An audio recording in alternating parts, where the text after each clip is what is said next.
Hey guys, Talk of the Hill podcast, Jeff Aiello here, and I've got a great guest today. Josh Sims, although it's spelled differently than that, it always throws me off, from PG&E is here. Josh, how's it going today? Oh, it's going well, and it's so nice to be here. Thank you for having me, and just a little bit about my last name, because it is, you look at it, it throws people off.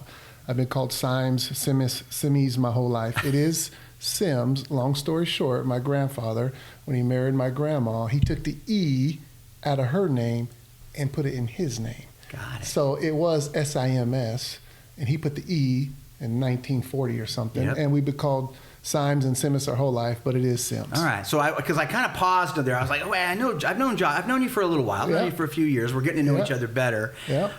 PG&E, obviously everybody knows PG&E, and it's been an interesting few years. We've wildfires and the health of our forest are all topics that I know are super important to you guys. But what are we talking to today? I know we'll probably get into a little bit about that, but what are we going to cover today? What are we going to talk about today? Yeah, so some of the things that I would love to cover is just our summer reliability and readiness, right? Good. We're prepared. The grid is ready, right? Some other things that are top of mind for me, of course, is affordability, right, for our customers. And then wildfire preparedness. We're coming into the summer months. So what are we doing, or how do we think about our layers of protection when it comes to wildfire? And PG&E, I mean, it's no secret that we've all, and I say all Californians, we've all gone through an evolution of our understanding and our response and our preparations for wildfires. Right. And PG&E as a company is no different. You've evolved, you've learned a lot. We've all evolved. We've learned a lot as people who live or own property in the foothills. And we've also seen the fire agencies step up. Like, look what Cal Fire does now, and look how close they work with you guys. How the Forest Service works closely with you guys. And sometimes you got to go through a rough patch to learn and grow and get better, don't you? Oh, absolutely. When you think about, Jeff, I've been with the company now 5 years. And just being with the company and seeing the performance playbook that we have, just to see it evolve, continue to progress, right? The work that we do outside with external partners, and then also the plays that we're running, just like any well-oiled machine when it comes to a team. I played football growing up, so I like sports analogies. Yep. But we have a playbook, and we're running the playbook. Yeah. And when we're talking about reliability, when you want to start there at that topic, let's talk about reliability, because I know we get into the summertime, and I know we've had rolling blackouts is something everybody unfortunately knows a little bit about. I feel like we're getting better with those. I feel like we're getting better as we prepare for the summer. Just so everyone knows, the grid is ready. It's in a better situation than it has been in years. So our teams continue to work on reliability. We're working close with CAISO, or California Independent System Operator, for energy and energy needs. We see the forecast for that. Also for safety, we have to work with our regulator, the CPUC, California Public Utility Commission.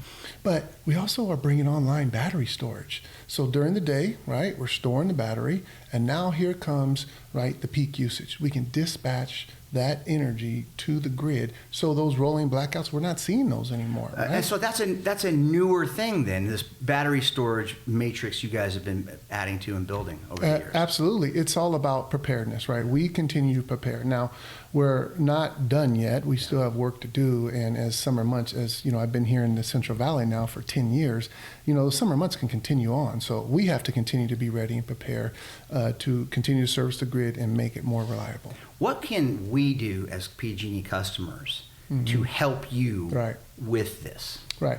Well, I would say start with understanding your home, right? When we talk about what each customer can do at their own home, I guess I would illustrate it in a way like this. Maybe you're going, Californians, we love road trips, right? Yep. Summer months come in, I want to go to the coast, I want to get out of state, go north, go south, wherever. Well, for safety, we would look at our car, right? Check the tires, right? Check the fluid, maybe the lights, brake lights, our front lights, everything working, headlights, before we take that trip.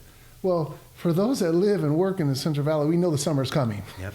It's coming, Yep. right? And it's going to be hot. And it's going to be hot. You know, what's been forecasted, our internal meteorology team is telling us so that it's going to be hot, right? So what are you doing to prepare your home, right? I got to tell you some of the small little things that you can do that might seem easy, but they go a long way. Again, that if you're going on that road trip, rotating the tires, checking the tires, that's important. It may be difficult, may have to take time off work, go check it out, make an appointment. Yeah. But at home, make sure your air conditioning. I just had the HVAC tech come over and service my unit. I learned something. He says you should wash down your coils every month in the summer, right? Get rid of debris, right? Grass, rock, dirt. It makes your AC work harder, more energy. How about your thermostat during peak, right? Don't set it as high. Now, right? what is peak now? Because I always feel like that's bouncing around and that's moving. Right. What is peak? Can we talk about that? Like, Yeah. what are the good hours? What's the game plan? What should we be looking at? Right. So from 4 to 9.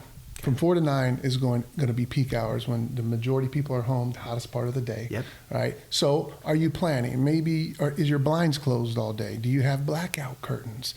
Right. These are all little things that you can do. Some of your smaller devices, unplug them if you don't need them. This is all going to help you during the summer months when it comes to energy conserve. Got it. And what? So do the battery? Do your backup battery systems? Do they come online during peak hours just as an added push, or are they responding to a load? Are you guys monitoring the load? I mean, I know it's super complicated and very highly technical. Right. I mean, in its simplest form, we're monitoring the load and what's being used, and do we have the capacity for all of what California in the PG&E's territory and what the usage is. And then as we need it, it's being dispatched to the grid. And our hydropower systems play a part in all this too, right? We've got the Helms project up the road, up in the mountains. I have noticed that PG&E, especially during the last couple years of wildfire, you know, on Talk of the Hill here, we do a lot of wildfire coverage. And I know I spoke with you guys quite a bit last year when it was the Garnett fire that was going last year, the big one up there, and we had the big transmission lines coming out of the Helms project that the fire ended up going below and went through. And I know from talking to you guys, you're on it. I know you guys have your own internal, you mentioned it before, meteorological team. Do you guys have your own firefighting professional team, or how does that work? Yeah, so they're called SIPT, and it's the Safety Infrastructure Hazard Team, right? Just think of them as boots on the ground. And I would really think of them as part of our situational awareness. This is one thing, when I tell you, Jeff, the progress we've made with our monitoring and situational awareness, think of 700 high-def cameras throughout the enterprise, right? 50% of our grid sits in a high fire risk zone. 15% of Central Valley sits in a high fire risk zone. Yeah. So we have those monitoring cameras, high definition cameras. We have the weather stations. We have our internal meteorology team. We have our Hawk, or think of those as part of situational awareness, almost like a dispatch that sits and monitors those cameras and those weather stations, and then works together with our safety infrastructure team to really go help and be proactive. What can our friends in the foothills, myself, I have a cabin in the high country, so many people watching this podcast right now are living in our mountain communities like Oakhurst, Coarsegold, North Fork, Shaver Lake, Prather, Auberry. What can we and those people in those communities be doing? We know CAL FIRE has their minimal clearance. Does PG&E work with CAL FIRE on how to keep properties clear and lines that go through people's property clear? And what can customers do to help PG&E have a better ability to survey where the hazards might be? Because sometimes I know this from talking to people, sometimes private homeowners or landowners, they're not always great about letting PG&E onto their property or CAL FIRE onto their property. But we got to get away from that. Yeah. Because you guys need to see where the dangers are. Right. How does that work? So thank you for even mentioning that. So yes, there's so much work when it comes to our compliance and monitoring the grid on the ground. And also, that's one way we've actually saved when it comes to affordability is we've gone to drones, right? Because of the vegetation management is so difficult that's surrounding our grid. So one, just know that our coworkers, they live and work in these counties as well. They live and work in these cities. The Central Valley that I cover, similar to some of those towns that you were mentioning, it's San Joaquin, it's Amador, it's Calaveras, right? It's Madera, Mariposa, right? Fresno, all the way down to Kern, right? 13 counties that I cover. So there's a lot of coworkers too. So just know those coworkers are going to be in the community and our contract partners as well. And it's really for their safety. We're working to ensure that the grid is safe. It's safer today than it was yesterday, and it's going to be safer tomorrow than it was today. So that's our goal, and just know that when we're up there, when we're monitoring, when we're doing that work, is really for wildfire risk reduction. Obviously, affordability is a big part of everything right now, and what everybody's thinking about. Right. We saw it play out in the election last night with some of the results in the election. You hear and you see it every day, and it doesn't matter what side of the political aisle you're on. The prices affect everybody the same. What is PG&E doing? I know you guys understand that, I know that there's a lot of folks out there that have grievances with the affordability of all of our things, including utility. I also know because I know what's going on inside the company, that it is something you guys care about, and it is something you're aware of, and you're trying to figure out what's the best way you can run a business, provide utility power to the people of California that you serve. But what are you doing about affordability to help? Yeah, fair question, Jeff. And I'll just start with, we want what our customers want, and that's safe, reliable, affordable energy. Yeah. Right? We are working towards that every single day. I want to assure you, your listeners, we are working towards that every single day. Now, the good news is this: we've made some progress since January of 2024. We've reduced rates 5 times for about 13%. And what we know today, in the remainder of 2026, rates will be lower than they were in 25. Right? I mean, that's breaking news, people. I mean, that's a thing, I know you guys put out these press releases when you do one of these rate drops and these percentage drops, and I know the local media picks it up. But I'm glad we're talking about that right now, because if someone misses that, or they don't see it, or they're maybe a lot of people might just be flippant to the idea that PG&E's low on their rates. But you guys are. You guys have been. I mean, that's proof in the pudding right there. Yeah. And the work we're not done yet by any means. Again, I take you back to our performance playbook, right? We are running the play inside of our organization. Large, we're talking 30,000 coworkers, 15,000 contractors, a 100-year company, right? To get that to shift in just a couple years is not easy. Right. But in the last 4 years, right, reduced rates about 13%, right? 5 different rate decreases. How are we doing it? Well, we have some major infrastructure work that is already paid for, so it's coming out of rates. That is what helped get the reduction. The other thing is actually removing expense, working better together. So bundling work, not going to the same circuit over and over and over again. I was actually just with some frontline coworkers yesterday, and that's the topic. How do we get all of our cross-functional groups to work? That's actually one of my responsibilities, is to see the bigger picture with all of our coworkers, whether it's gas, electric, our vegetation management, our new business, all of that. How can we work smarter, right? So over the last 4 years, we've actually reduced $3.5 billion in expense by doing just that. Wow. Bundling work, working together, understanding that, maybe we can do some of our compliance work digitally with drones, right? Yeah. And we're putting in new processes in place to continue to save expenses. Again, we're not done yet, but less waste, smarter work, bundling work together is helping us to reduce affordability, and we're going to continue to do so. Yeah, I mean, I was hitting on this earlier, Josh. When PG&E raises their rates half a percentage point or something like that, the local media reports on it like it's the end of the world. I mean, it's not fun. I get it. We're all tired of raising rates. But here you're telling me you guys have lowered rates 13%, 5 times over the last year. Do I have that right? Correct. And I don't hear anything in the local media about that. Now, I don't want to take shots at the local media. I love the local media. I'm a part of the local media. But the point is, this work is happening. You guys have lowered rates 13%. Talk a little bit about the reasoning for this, or that it's important to the customer. Well, when you think about our organization, PG&E, that's one thing that I love. It is for delivering for our hometowns. So we'll just talk Central Valley. 6,000 coworkers in the 13 counties that I serve. I live here in the Central Valley. Don't you think we get the feedback from our coworkers of what they hear, right? What they see? And so they are ready to have these conversations. What can we do to bundle our work?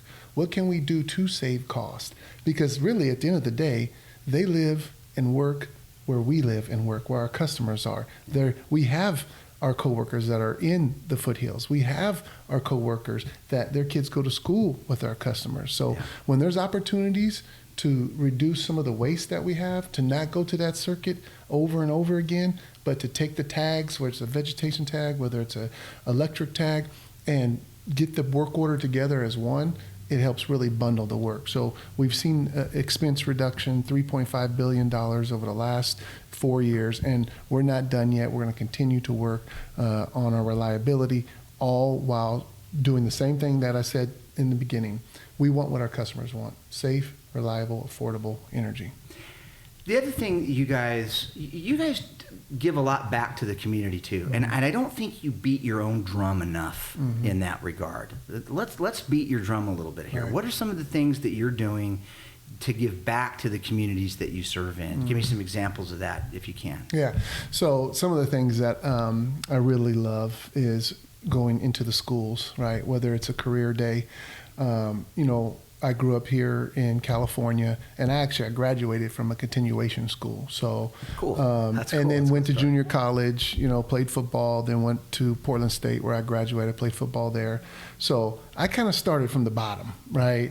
Yeah. And was kind of behind the 8 ball, so to speak, when it comes to education. So the ability to mentor and go and speak in front of kids that they might be carrying some of the same luggage I'm carrying, right? That, maybe I'm not smart enough, I'm not good enough, that I want to let them know that they are. So whether it's us volunteering on career days, I was up in Modesto for Earth Day. I've been in Millerton Lake multiple times, whether it's us showing up and, picking weeds, planting trees, right, at a school, at a lake. We are there all the time. We just had 2 career days, one in Kern County, one in Merced County, and our local coworkers who live and work in the same counties, right? So when you see your PG&E coworker, just give them a wave. Right, give them a thumbs up, right? It's so cool to know that we have an organization that we live and work in the same counties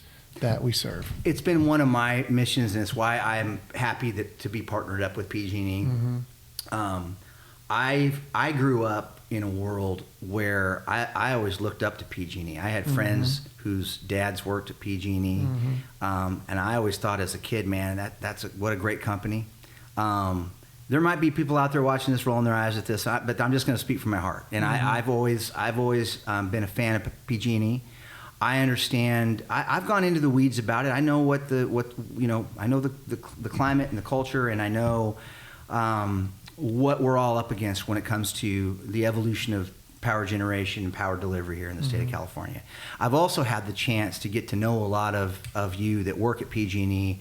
Boots on the ground people, executives like yourself, all the way up to Patty Poppy, the head of the company. We got to spend some time with some of your executive team and it's all there. You guys are all good people, and you're all doing you're all doing this from a good place in your heart. And so I'm trying to do is I believe that we all need to work together. I think we're all in this together. We all need to work together. What are some other things that PG&E are doing that the average customer may not know about? So when we think about, again, wildfire risk and reducing that risk, our enhanced power line safety setting, all right?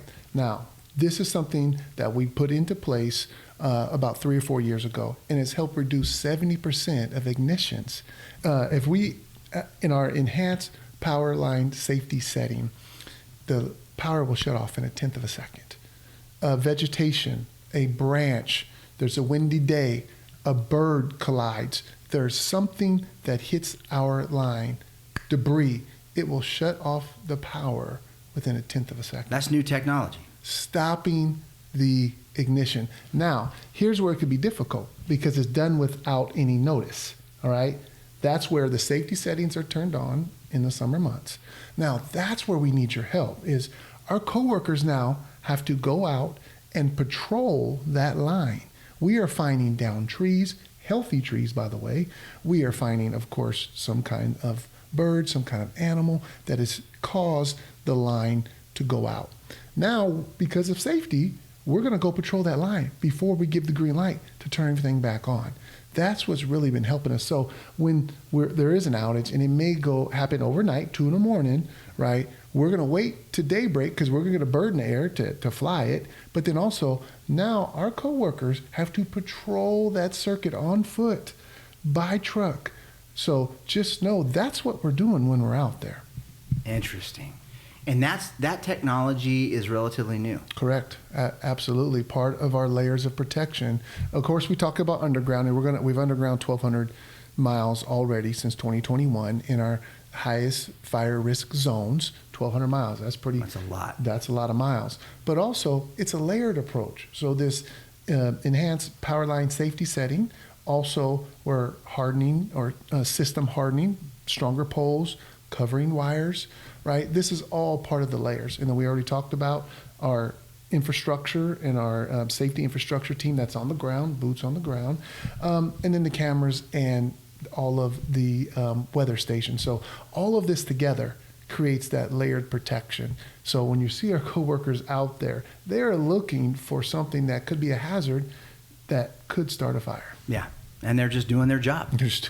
Absolutely. What are there different programs that you guys are offering for cost savings that maybe target or help seniors or people with disabilities or people that are, maybe I'm at home and I'm taking care of a loved one that's, ambulatory and I have to I know there's different programs like that out there. So that's one of the things I would really encourage for all of our customers to go to pgne.com and really look at some of the programs and to ensure, one, that you're on the right rate. There's multiple rates to choose from, right? And we want to make sure that they're on the right rate. We've seen to where we do customer outreach every year.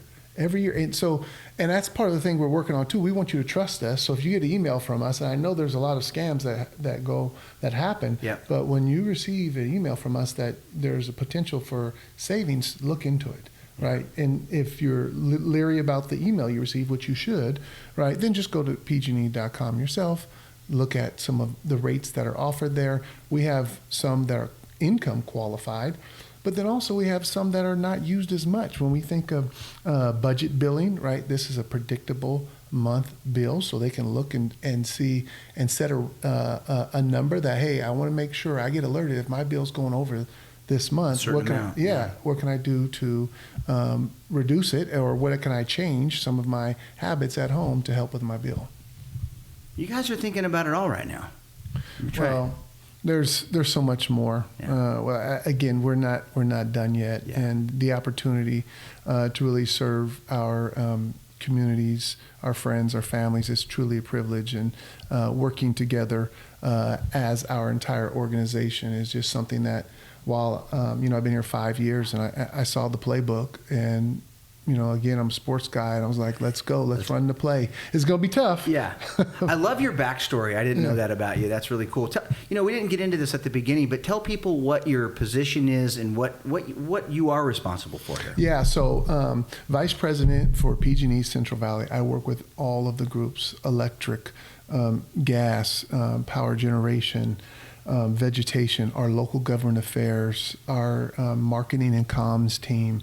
I am the recognizable local leader for Central Valley. 13 counties, starting at the top, San Joaquin, a little bit of Amador, Calaveras, Tuolumne, Mariposa, all the way down, Merced, Fresno County, a little bit of Tuolumne or Tulare, and then down into Kern. So I live and work in the Central Valley, and my job responsibilities is bringing the teams together to serve our hometowns better, to continue to deliver a customer experience that you weren't expecting, right? Whether that's me calling back customers, that's something that we weren't doing before. We now have data that is telling us, how are we doing, right? There's a planned outage. We send you a letter. We're going to take the power down because we're doing system maintenance. We're getting better at being ready for the summer, like we talked about the top. And did we do it in a timely fashion? Did we do it in the time we told you we were going to do it? And you're getting that feedback, and it's then good. we get the feedback, right? And it's not always good, right? Yeah. And that's okay too. Yeah. That's how we learn. That's how we grow. Absolutely. But we didn't have that data before. Yeah. That wasn't part of our playbook, so to speak. But now that customer experience, we want to surprise and delight our customers. So I call some of our customers back and they said, you read those? I said, yeah, I read those. I have a team that brings them forward to me, and the ones that I can handle, I call back because there's a lot to call. But we also have smaller teams that are making calls back and just really checking on our customers and getting feedback to be better prepared for the future. Now, I've been here a long time, and I don't remember there being a vice president of the Central Valley for PG&E. So is that a new position that they created to better serve all of us here? Yeah, absolutely. In fact, the position is 5 years new. And you're the first one. I'm the first. I'm the first one. Right. And the best one. I like that. Well, you can legally say that. So, but my position was actually created to be a recognizable local leader. So I am connected to our customers, our local teams, our external local electeds, right? Having time to understand the needs of our cities, of our counties. We have our local government affairs team that's their job. Every day they're connected. What's happening? Are there escalations? See, before this, there was no escalation point. Now it's me, right? And we have our daily huddle every day. And anything that our coworker, whatever county or city they work in the Central Valley, if they need help, it comes right to my table. I love that. I don't love why we started Talk of the Hill. It started because of the Creek Fire. It was a Facebook group that started out of coverage of the Creek Fire. Wow. But so much good has come from that bad event. And I just want to tell you, on behalf of all the folks that follow Talk of the Hill, we're moved and touched that PG&E cared enough to contact me and get with us to talk directly to that audience. That mountain community audience that we serve is an important one, and it's one that sometimes is overlooked. I know you guys are not one of those people who overlook. I know from just working with you guys, because I know I get the press releases from you guys every week, every day they come out from your press office. I get updates on what's going on. I know during fire season that's really important to help me share information. So I just want to say, on behalf of all of us at Talk of the Hill, thank you guys for caring enough about the mountain community to want to come on here and talk with us today. Yeah, no, thanks, Jeff. And that's really our goal is to, make us seem smaller, a hometown utility, right? It's a large company. Headquarters is Oakland. It's in the Bay Area, but we're not the Bay Area. We're the Central Valley, right? And what I like to call the mighty Central Valley. I love it. And so creating a small local team that can be here to support the larger team of all the work that's doing, that's part of the play, and we're running the play. All right. Josh Sims, Vice President, Central Valley PG&E, in the house today with Talk of the Hill. I'm Jeff Aiello. We'll see you guys next time on the Talk of the Hill podcast. Thanks, everyone.